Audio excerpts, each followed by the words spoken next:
Book 46, and I went back into a Dale Carnegie book. So, read this one years ago. I'm talking years and years and years ago, and thought, yeah, it's been in print 80 years already. And thought, you know what, it's an old classic, and I'm going to go back to it. So, Dale Carnegie, How to Win Friends and Influence People, the only book you need to lead you to success. This is an old school book. It's back to the basics, how to talk to people, how to communicate, how to lead. So, table of contents even. It goes through how this book was written and why, 9 suggestions on how to get the most out of this book, which is awesome. And then part 1 is fundamental techniques in handling people. So things like, if you want to gather honey, don't kick over the beehive.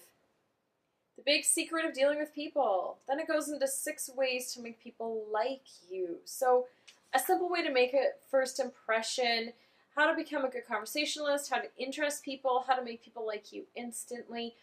These are things we don't know anymore. We're not taught this. This isn't natural.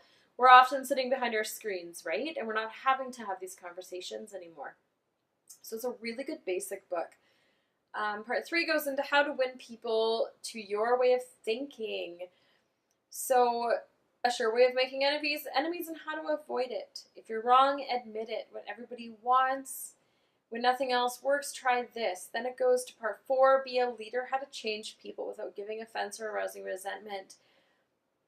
And then into some stuff at the end on other experiences and applying these principles.